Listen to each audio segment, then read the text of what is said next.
In recent years, a new phenomenon has entered world politics. Political organizations in many parts of the world show increasing readiness to resort to violence in the hope of achieving what they have not been able to achieve through negotiation. These terrorist groups are interconnected. They train in the same camps and receive support from the same governments. Even the slogans and phrases they use are often identical. Many of their atrocities are committed deliberately to attract media attention. For revolutionary groups, the more murderous the deed, the more certain of coverage. For the media, the more sensational the event, the more certain are high ratings. It makes no difference if the event was created simply to attract media attention. By such means, extremist groups are able to publicize their causes before world audiences, while more moderate groups are largely ignored. One of the growing number of countries plagued by terrorist atrocities is South Africa. There, the organization principally responsible is the African National Congress. Its present leader is Oliver Tambo.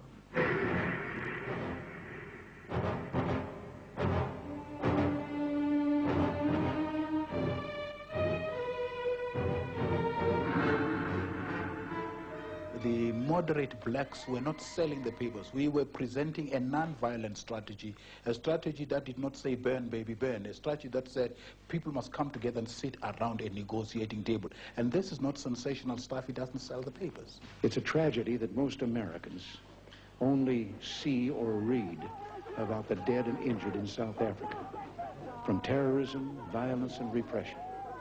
But behind the terrible television pictures lies another truth. South Africa is a complex and diverse society in a state of transition. In the course of our research, it has become abundantly clear that the situation in South Africa, for example, is very different in many important ways than contemporary media orthodoxy would have us believe. We have seen a lot of violence and a lot of bloodshed in the past, and I would hate to see a South Africa built on violence and more bloodshed. The Reverend Mr. John Gagotia is Director of Operation Advance and Upgrade, a black self-help association with 260,000 members. I asked him about the ANC's role. The ANC is not the authentic leader or authentic voice of the black people in South Africa. It is one of the voices, yes. And secondly, the ANC does not represent the majority of blacks in South Africa. Unfortunately, the Western media and the media and the biased media has made it that the ANC is the sole representative. It isn't. It does not represent the majority of the people in the country. If it did, then there would have been no need for the ANC to embark on violence to win the hearts of the masses, because they would have had the masses on their side anyway. What is the true nature of this organization? I asked Craig Williamson, a former South African intelligence service officer who spent 10 years as a member of the South African Communist Party, working closely with the ANC, many of whose leaders he came to know personally. Nicholas, the answer is that the ANC is a terrorist organization, an international terrorist organization, exactly the same as organizations such as the IRA, the PLO, the Red Brigades, and the Bader-Meinhof gang. It is an organization made up of people such as the Joe Slovos of the world, people who have been trained in the Soviet Union as international terrorists, have been trained in Cuba, and have been trained in the Middle East to carry out the most horrendous acts of violence that I have ever seen in my life. The Honourable Kim Beazley is a former cabinet minister and an elder statesman of the Australian Labor Party. He has studied the South African situation over many years. The comrades are probably a minority, but a very determined and ruthless minority.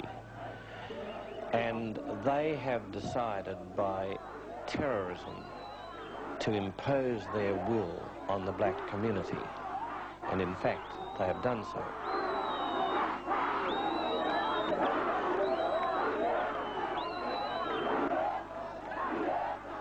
The ANC strategy was out to intimidate black moderate leaders. When the riots started and the violence escalated in the townships, the people who targets were all professional blacks, teachers, doctors, lawyers, black businessmen. This was the reason why most of the black businesses in the townships were burnt down. And only those blacks who decided to fall in line with them were their businesses saved. And besides that, the strategy of intimidation was such that to scare the other people into the fold of the United Democratic Front and the ANC lager. So that if you're a city councillor in Soweto, you got killed, or if you were wise, you resigned. So there are no councils looking after the roads or doing anything in the city. All moderates are targets. This has been set up by the ANC themselves, that the black moderates should be eliminated so that they should make way for radical leadership. All of us are targets. We live in fear. We have to shunt around our children from school to school sometimes. We don't travel on the same road twice in the township. This is just normal with us in the townships. All of us, we know.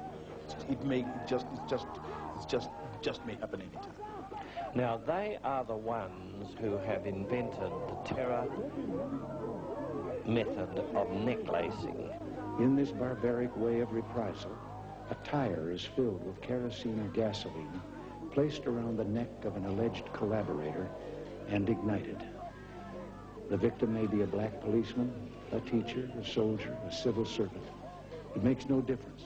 The atrocity is designed to terrorize blacks into ending all racial cooperation and to polarize South Africa as prelude to a final climactic struggle for power. Now, Franklin Sonn, who is the leader of the Cape Cullen, is the principal of a polytechnic, an outstanding man, had said long before a simple thing which I think has to get into Western skulls, and I think it has to get into Oliver Tambo's skull, and that is people who dance on charred corpses have nothing whatever to offer South Africa. But what they are trying to do, or the people behind them are trying to do, because they're mostly ignorant high school dropouts, is to stop anybody having any conversations to make any kind of settlement with the South African government. Even after the most preliminary examination of the facts, it is beyond reasonable doubt that the ANC is but one element in black South African politics. Many and various spokesmen for non-violent change were to be found. They speak with authority, reason, and very great courage. They spoke to me at the risk of their lives. Dr. Lucy Muvabelo is one of them. She has been active in the black trade union movement for more than 40 years and is a former member of the ANC. You know, I'm one person who believes that you can lose so much through violence. This is what I told one Domini in Holland when he said, violence should come to South Africa and this generation should die and the new generation will be born and they'll be free. I said, no. Bloodshed has never gained, it was never beneficial to anybody. The reality, as we have already discussed, is that the South African Communist Party controls the ANC at this stage, and that the South African Communist Party wants a one-party, dictatorial, People's Socialist Republic in South Africa. In other words, they want everything that is an anathema to me and my political beliefs and to the political beliefs of the majority of South Africa, both black and white. In recent years, there's been a dramatic change. Black workers have been permitted to unionize, bargain collectively, and build the strongest free trade union movement in all of Africa. The infamous pass laws have been ended, as have many of the laws denying blacks the right to live, work, and own property in South Africa's cities. Citizenship, wrongly stripped away, has been restored to nearly 6 million blacks. Segregation in universities and public facilities is being set aside. Social apartheid laws prohibiting interracial sex and marriage have been struck down. It is because State President Botha has presided over these reforms that extremists have denounced him as a traitor. But in communist strategy, you will always see one thing. They look to see who is in the road to their path to power, and they are not about improving the conditions of people. They are about taking power. As Lenin said, The dictatorship of the proletariat is power. Power gained and maintained by violence, power unlimited by any laws. Now, who's in the road? Well, they identify, defame, and destroy. Now, the Zulus are a distinctive nation, 6 million people, twice the population of New Zealand. They have a king, they have a de facto prime minister in Buthelezi, who's also a member of the royal family. Revolutionaries dare not allow the politics of negotiation to get off the ground because it spells doom, of course, for their own objectives. They do not want reconciliation in this country between black and white. They want a more deeply polarized society because that suits their plans. They want the economy destroyed in this country because they want a black population with a deeper sense of desperation. They are not employing violence to drive South Africa into a democratic future. In fact, they despise multi-party democracy, and they want only to grab power for themselves. We have a lot of organizations within South Africa. We have a lot of leaders within South Africa who believe in peaceful change. We have Chief Mangope of Bophuthatswana, we have Gaitsho Buthelezi of KwaZulu, we have Chief Dr. Patudi of the Northern Transvaal, Basotho. We have also Professor Nsanwisi and a host of other leaders who are for positive change, which is non-violent. So they are identified for attack because they're totally opposed to the South African government's policy of apartheid. They believe that the remedy is by discussion with that government, just as the several million of the Zion Christian Church think the same thing, and of the independent churches do, and that this is within South Africa, and this creates a very large number of people who believe in discussion. So successful has the African National Congress's public relations campaign been that those people in the West whom one might expect to have an informed opinion on who speaks for whom in South Africa show a sign of having that informed opinion. For them, there is only the ANC.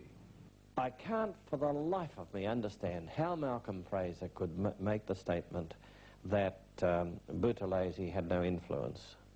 While I was there, he decided to call certain meetings. He could get 70 or 80,000 people without any trouble in a stadium, or 100,000. And if he was worried about the comrades, he'd say, bring your assegais, that's the Zulu spear. And then no comrade came anywhere near them. Now, Buthelezi refers to Oliver Tambo and the African National Congress, which fights South Africa from outside, as the foreign mission, whereas he keeps on his campaign inside. When Richard Carlton said to him, he said, why don't you attack the South African government? He said, what, militarily do you mean? He said, yes. He said, what, an unarmed people fight the most powerful army in Africa? He said, I oppose their apartheid. And of course, he, like Bishop Mawani and the others, believes that they'll get places by constant negotiation. To judge from media reports and public statements by our leaders, the ANC is the alternative government of South Africa. It claims to be, and is widely accepted as, the only authentic voice of black South Africans. Mrs. Mandela, I appreciate your time. I hope this interview doesn't cause you any problem. Thank you very much for talking with us. With pleasure. In South Africa, Mrs. Winnie Mandela, wife of Nelson Mandela, who, if freed and was allowed to stand for election and a free vote, would almost certainly be Prime Minister of South Africa. And we'll be back with more in just a moment. Thus, over the years, the media have enabled the ANC to present Mrs. Mandela in the tragic role of martyr's wife. Nelson Mandela is serving a term of life imprisonment for sabotage and advocating the overthrow of the South African government. His wife, Winnie Mandela, is able to speak to the media. For foreign consumption, she presents a picture of reasonableness and non-violence.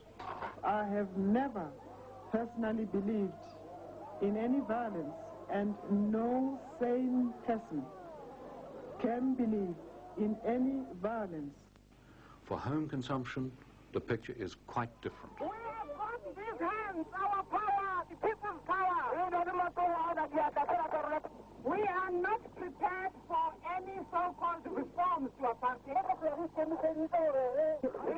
regime can go to hell. Power to the people! Power to to the people! We have stones, we have boxes of matches,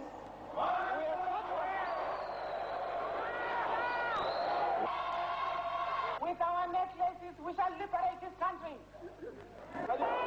Now, it's significant on this business of necklacing that you had Winnie Mandela, the wife of Nelson Mandela, saying, with our boxes of matches and our necklaces, we shall liberate this country. I can't see that it attacks the power of the South African government at all, excepting stopping negotiation. Well, as far as Winnie Mandela is concerned, to me, she was never really a leader. She has only gained the leadership or heroism because of her husband. It's just that, you know, the world is making people, heroes of people that have not been known by us here in South Africa. The only person that I knew very well was her husband, Nelson Mandela, because I used to be a member of the ANC, the Women's League. But Oliver Tambo himself said this, which is a mild slap on the wrist for the comrades. Of course, we are not in favour of necklacing. We don't like necklacing. But we understand its origins. It originated from the extremes to which people were provoked by the unspeakable brutalities of the apartheid system. What do you say about that? Well, I think that's absolute rubbish. I mean, we have a resentment against the whites. That's what this says. Therefore, we burn to death in the most excruciating manner possible fellow blacks.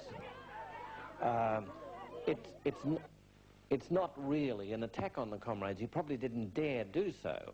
By clever public relations and well-funded lobbying, the Western world has gained the view that the ANC and its leaders, principally Oliver Tambo, are reasonable men who have been driven to violence and terror.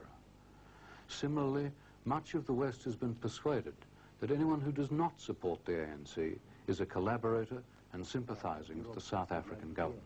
And for instance, your foreign correspondents based in Johannesburg, I hardly ever see them. They have, in fact, even when I have big rallies, such as those that I have, only a couple of crews come. But you see, as far as the violence that is taking place in the township is concerned, you find that all of them go there and report that. I think that I don't say that that shouldn't be reported, but I think it's wrong to report just that, as if that is a complete picture, because that doesn't give a balance and a complete picture. So I've found that myself when I was in the United States, that in fact, even where I had briefings with many of them, I mean, my visit in the United States, because I didn't say the things that would strengthen what they've portrayed, that my visits and my utterances in the United States were not reported at all. I support the ANC in its objectives. I am trying what I can to save this country. And I'm not saying that presumptuously. Unfortunately, Bishop Tutu is the kind of person that if he says one thing today, he denies it tomorrow. So he's a bit tough to pin down. What he says in Australia, he'll deny in England. What he says in England, he'll deny in South Africa. Now, and besides that, Bishop Tutu is also a person who has no vested interest. He said one time, and I quote him again, that he said, when violence does escalate to a point where he cannot stand it any longer, he and his family are going to migrate to some other country. So he is that type of a person. He has opened out a gate, on a side gate for himself, that if things get worse, he can get out. Now, I am speaking here as a black who has nowhere else to go. And I feel that the only way we can find a solution is a solution. And I represent millions of other blacks who, unlike Bishop Tutu, cannot emigrate somewhere else when things get worse. They'll have to stay here and face it. And the only way they can do that is that we, together with those in power and all the racial groups, should come together and work out a future South Africa. Those who tell us the moral thing to do is to embargo the South African economy and write off South Africa should tell us exactly what they believe will rise in its place. What foreign power would fill the vacuum if its ties with the West are broken? Africa, you are everybody's blue-eyed boy if you canvass peaceful methods, which everybody knows don't stand a snowball's chance in hell of succeeding. The minute you suggest something that is just likely to turn the trick, then very quickly you become an ogre. But I go back to saying Desmond Tutu speaks for Desmond Tutu. And those who want to listen to Desmond Tutu, do so. Those who don't want to, it's a free country. Now, we have had a great deal of publicity from the visit of Archbishop Tutu. Archbishop Tutu is, of course, a very strong critic of the apartheid system and has gone round the world and then goes back to South Africa, where he is Archbishop of Cape Town and Primate of the Anglican Church. His advocacy of sanctions would be regarded with a great deal of doubt by the Black Mine Workers Union. Sanctions would not benefit any South African. In fact, we'll be the losers. All what should be done is that we must be given equal opportunities by these companies from foreign countries and ignore the government's policy. During that time, there was job reservation. I said, even though job reservation is in the statute book of South Africa, foreign companies should ignore that law and employ every person according to his ability and his efficiency.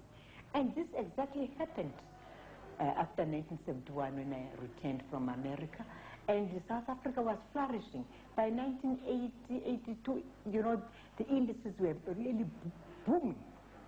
But then, all of a sudden, here comes people like Bishop Tutu, who then advocated for sanctions. And again, now the world took it upon itself that they were doing the right thing, that is to get rid of apartheid. We all hate apartheid. But at least people were now adjusting themselves to better conditions, better employment, better promotions, and better education. And now with these sanctions that have been advocated, to me it has spelled a death knell to a black man. We do not believe the way to help the people of South Africa is to cripple the economy upon which they and their families depend for survival. Alan Paton, South Africa's great writer, for years the conscience of his country, declared himself emphatically. I believe in the exercise of the moral pressure of America, very much. I'm very much great believer in that. And I think sometimes Americans underestimate the amount of pressure that they can exert. But I would be totally opposed to disinvestment. For one simple reason, because I'm a Christian, and the idea of putting a black man out of a job because of something that I believe in, I couldn't do it. Many Americans are very simplistic when they think that this can bring about change. And they are very simplistic in not examining the issue very closely. Because my brothers in the external mission of ANC believe in a socialist future. So they're not really concerned, therefore, about just toppling the regime. They regard the free enterprise capitalist system as a wicked system, as wicked as apartheid itself. And they would like to destroy it as well. So that they're not concerned about using this investment to bring about change in this country. They are using it, in fact, to destroy the capitalist system as well. And I think this is an issue which Americans completely overlook, that these people are using them to achieve their own objectives, which have nothing to do with bringing about change in South Africa, but which have something to do with setting up a socialist or even a Marxist state in this country. Sanctions will weaken apartheid, and this will be a contribution to our struggle. When you give solidarity to us, you are not helping some needy, poor blacks in the jungles of Africa. You are promoting your own struggle in your own country, because the liberation of South Africa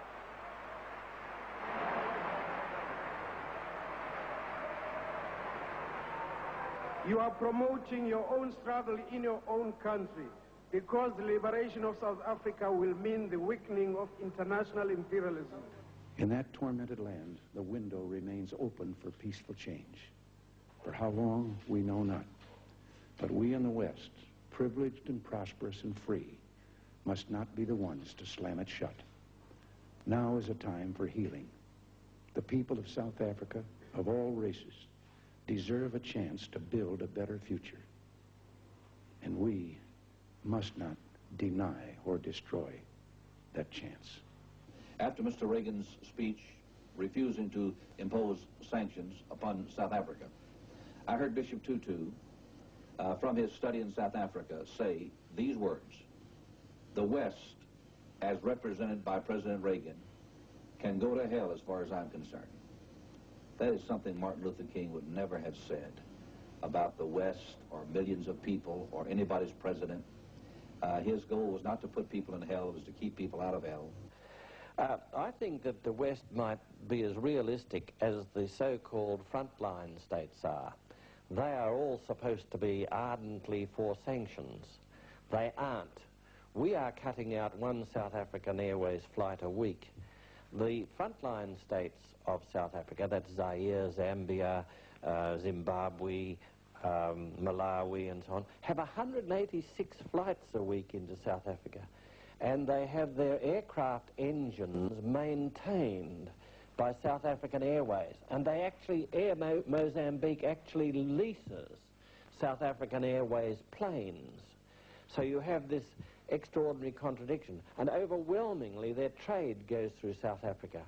And they have clearly explained to the African National Congress, don't you dare sabotage Africa's railways, because from 66% to 100%, if you took Swaziland, that's surrounded by South African territory, has to be 100% of their exports and imports go across South African railways.